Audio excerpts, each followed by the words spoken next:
Something that I think is very important to always remember with something like a wristwatch is that there are many different specialties within watchmaking. I'm a watchmaker, but that does not mean that I've mastered all of the different professions and crafts that go into making a complete watch.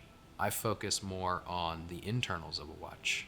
That's what my training is in, the internals and the assembly of a watch. There are polishers who go to school for 2 to 3 years just for wristwatch polishing. So there's a lot to it. And I won't pretend to be as skilled or as knowledgeable as them. But I know enough to work with my own watches, and I have worked with and trained with polishers that had many years of schooling, traditional schooling, and many, many more years working at brands that have pretty complex watches for polishing.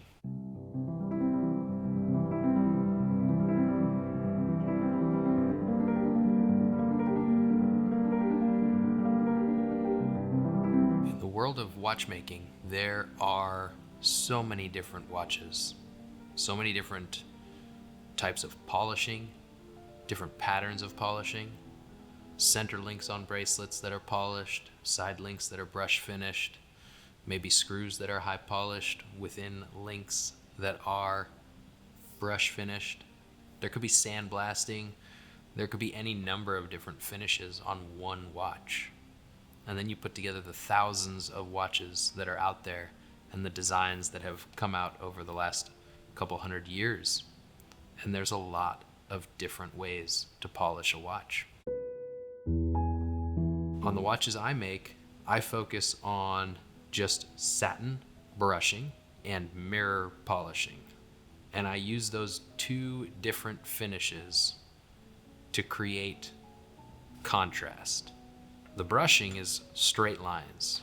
That's where you're gonna have a kind of dull looking surface, but the lines are gonna be crisp and straight.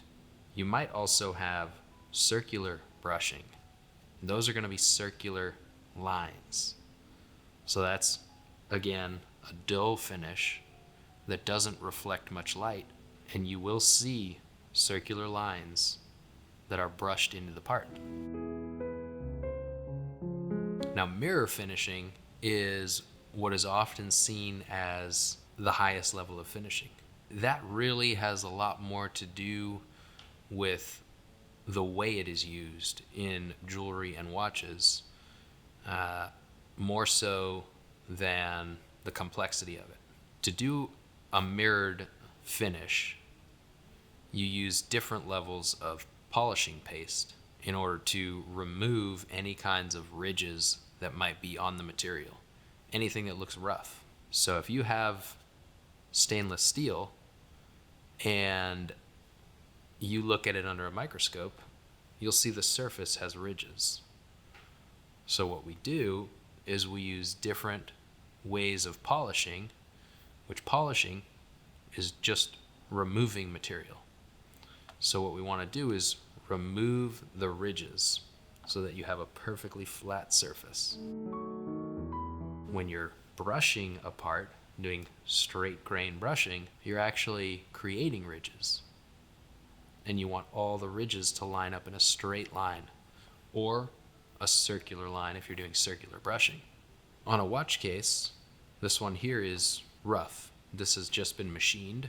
So we have lines from the tools, the cutting tools that were used on this. We want to remove those lines because, quite frankly, they're not really beautiful. We see them as imperfections because they don't match our design. So we have to polish the ridges that the cutting tools leave. We need to remove those, and we need to add on to the part the finish work that we have designed. For the design of this watch, that means a high polished bezel or top ring, straight brushed case sides, straight brushed lug tips, and then circular brushing on the top surface of the lugs. There are some tools we use to polish watches, and they're very basic tools. It really comes down to perfecting the craft of polishing.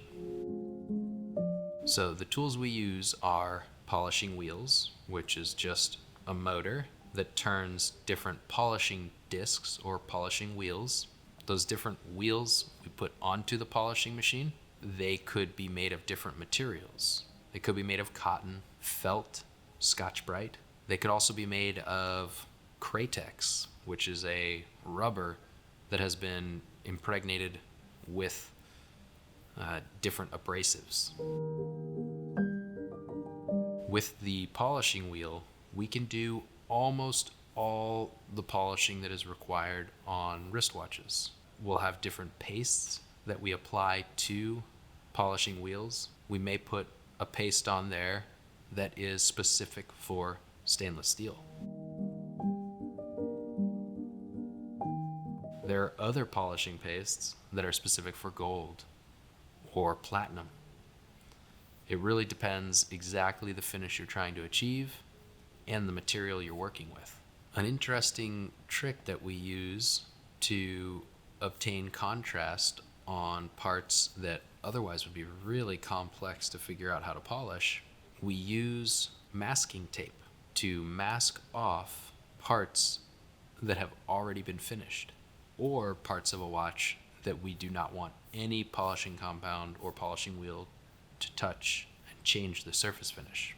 So we can actually high polish the top ring or bezel on this watch. Then we can mask it off using a special tape that can handle the abrasive wheel and the heat created from it. We can mask that off so that it's protected. Then we can use a Scotch-Brite wheel on the side here to put a straight brushing on the side without worrying about damaging the high polished finish that we've already put on the bezel.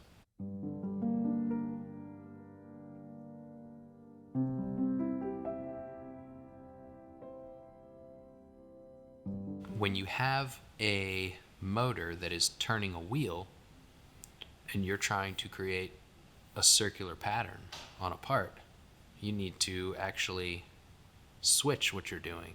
Remove the abrasive from the wheel, put the part on the wheel, and have the part turn, and then apply a stationary abrasive so that you get a nice round circle. So there are lots of different methods of using the polishing wheel. In fact, some people will call it just a polishing lathe, because you're not necessarily always just putting polishing wheels on the motor. You can be putting watch parts on the motor, and they'll be spinning just as if they were chucked up in a lathe. So on some watches, when you have a flat surface, you might actually use what's called a lapidary to polish that flat surface, either with a mirror finish or with some sort of straight grain brushing. Now, lapidary is something where you actually have a flat spinning surface. So this flat disc, you will touch the watch to the outside of it as it spins. And it's a hard wheel made of some kind of metal. And then you have, or it could be stone, it could be a grinding stone. And when the part is pressed onto it at just the right angle, You get a perfectly flat finish. The reason a lapidary is used is so that you can have perfect angles and flat surfaces. When you have a wheel like this and it's spinning, if you put a part on it, if you can imagine, it's going to take a round chunk out of the side of a watch. If you have a wheel spinning like this, it will keep it flat. So that's the reason for using a lapidary. It does only work on flat parts, unless you add other attachments where the watch part is fixtured and can turn at the same time as the wheel spins. When you get into really complex watch case polishing, you'll see some more complex tools being used.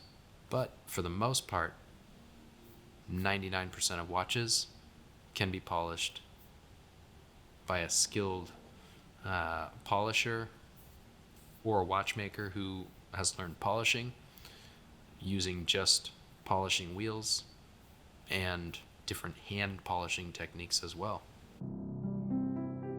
Different materials can be more challenging or less challenging, but with the right tools and the right training, changing the speed of the wheel, changing the abrasives, the pressure that we use, these are all things that are fine-tuned over years of learning how to properly polish different materials.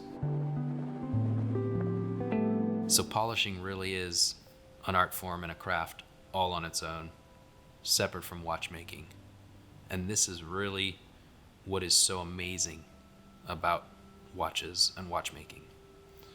All of these crafts come together, and everyone works together to create a finished timepiece that has not just the hundreds of years of watchmaking knowledge crammed into a tiny little watch case, but you also have the thousands of years of polishing knowledge that are placed into that timepiece as well, and many other crafts, and all of the history from everything in all of these little tiny components in one wristwatch that you can wear on your wrist and it actually tells time.